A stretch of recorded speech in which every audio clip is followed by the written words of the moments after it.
क्या लगता है कौन आएगा जिस तरह से यूपी में सरकार लगना को क्या है, बीजेपी आएगी और कौन आ रहा है? वो फैजाबाद चलाते थे, आज ऐसा हुआ कि वो अयोध्या करने लगे। अखिलेश यादव का आपको देख रहे होंगे, उनका जो स्थिति है वो बड़ी खराब हो चुकी है। घबराए डरे और उनका जो गठबंधन था उसमें भी दरार पड़ती नजर आ रही है। आज यूपी के अंदर आप देखो, पहले जो क्राइम था आज 0% मेरे हिसाब से क्राइम नहीं है। हर महिला, बच्चा, किसान सब सुरक्षित है। जहाँ मर्जी जाओ, योगी जी के राज में कोई दिक्कत नहीं है। अखिलेश की तरफ यूपी की जनता बिल्कुल नहीं जाएगी। अब अखिलेश जी 37 सीट लोगों को बड़े बहला के, फुसला के, झूठ बोल के आगे वो सोच के बैठे कि हाँ भी हम प्रधानमंत्री बन जाएंगे। मोदी के बाद योगी ने देश का प्रधानमंत्री बनना है। जैसा कि हम सब जानते हैं कि हमारा देश चुनाव का देश कहा जाता है, या यूं कहें कि हमारे देश में आए दिन चुनाव का सिलसिला जारी रहता है। ऐसे में आपको बता दें कि यूपी के उपचुनाव होने हैं, 12 नवंबर को उपचुनाव होंगे और 28 नवंबर को इसका रिजल्ट आएगा। लेकिन अब सबसे बड़ा सवाल ये है कि ये जो उपचुनाव होने हैं इसमें कौन आएगा, जनता किसको लेकर आएगी और जनता किसको चाहती है, ये आज जानने के लिए आज हम जनता के बीच मौजूद हैं और जनता से ही पूछ लेते हैं कि यूपी के उपचुनाव का स्वरूप क्या होगा।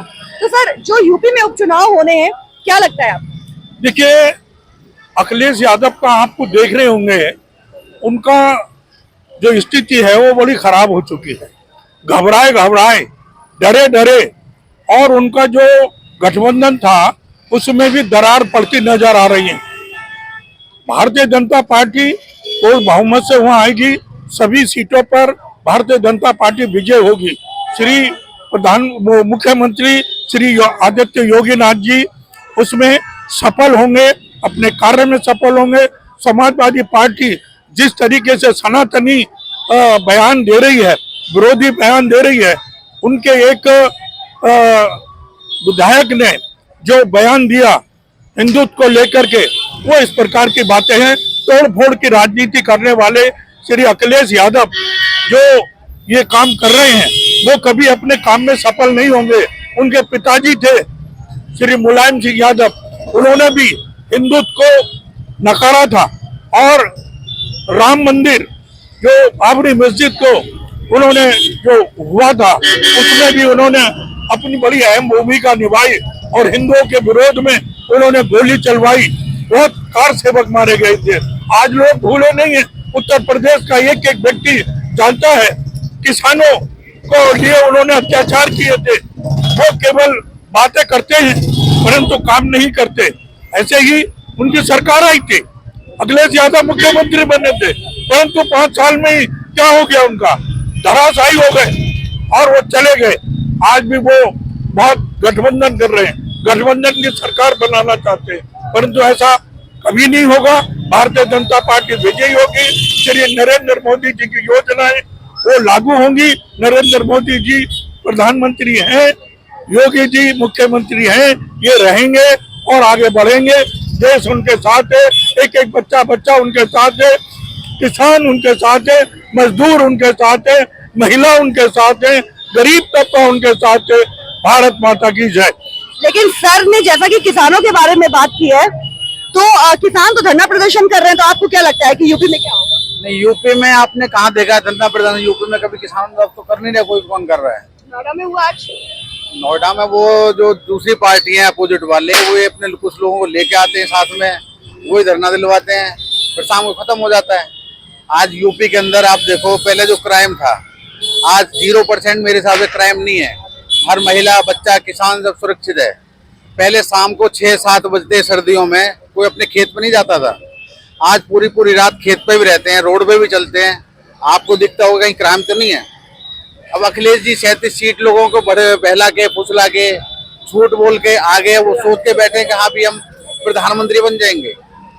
और 9 की 9 सीटें बीजेपी को सीट मिलेंगे और पता लग जाएगा हाँ भी 9 सीटों पे क्या हुआ। जो सोच के बैठे हुए हैं शायद हो सकता है पूरी 80% जनता बीजेपी को वोट दे। आपको क्या लगता है अंकल, यूपी में कौन आएगा? देखिए, ऐसा है, अखिलेश पहले मुख्यमंत्री थे, लेकिन उत्तर प्रदेश की जनता ने एक बार नहीं कई बार 14 में, 17 में, 19 में, 22 में लगातार ये साबित कर दिया वो भाजपा के साथ है।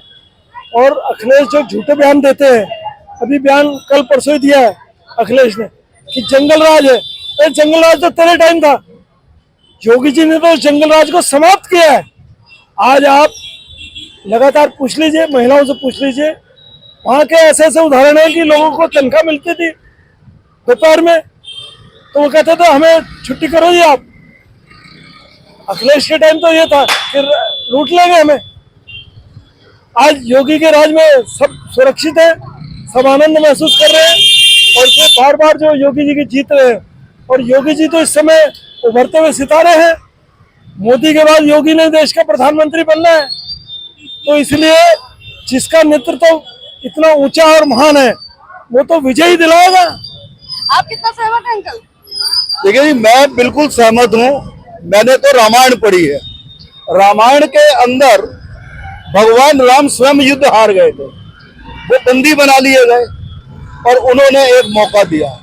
इसी प्रकार से अयोध्या की जनता ने उनको एक मौका दिया जो फैजाबाद था। वो फैजाबाद चलाते थे। आज ऐसा हुआ कि वो अयोध्या करने लगे। ये अंतर कैसे हुआ? और वो राम को नकारते हुए अपने आप को स्वयं अयोध्या का राजा कहने लग गए। इसका दंड तो रावण को भी मिला, तो अखिलेश तो वजूद ही क्या है। तो आपको क्या लगता है कि यूपी का उपचुनाव ये जो 9 सीटें हैं, इस सीटों में भगवान राम अपना पराक्रम दिखा देंगे। और जिस प्रकार से उन्होंने कुंभकर्ण और मेघनाथ को अपनी हार के बाद फिर हराया था, उनको जिताया फिर हराया और अंत किया, ऐसा ही उनका अंत अब निश्चित है और वो होने वाला है। आप क्या कहना चाहेंगे? देखो, अखिलेश का शासन भी देखा और योगी जी का भी देखा। आपको याद होगा मुजफ्फरनगर के दंगे हो रहे थे और सेपई में कैटरीना कैफ और जितने फिल्म स्टार थे वो सारे नाच रहे थे। राजा का काम होता, जब कोई विपता है तो वो राज अपना छोड़कर जनता के बीच में जाता, तो वो नाच देख रहा था। और पूरा गुंडा राज देख रखा अखिलेश का, तो कभी भी दोबारा अखिलेश की तरफ यूपी की जनता बिल्कुल नहीं जाएगी। और पूर्ण रूप से 9 की 9 सीटें हम जीतेंगे, भाजपा जीतेगी और योगी जी का दोबारा से पूर्ण उदय जो होना वो इस चुनाव में हमेशा से ही होता रहेगा। जितने इलेक्शन होंगे सारे योगी जी जीतेंगे। क्या लगता है कौन आएगा जिस तरह से यूपी में सरकार? करना को क्या है, बीजेपी आएगी और कौन आ रहा है? बीजेपी है। आपको क्या लगता है?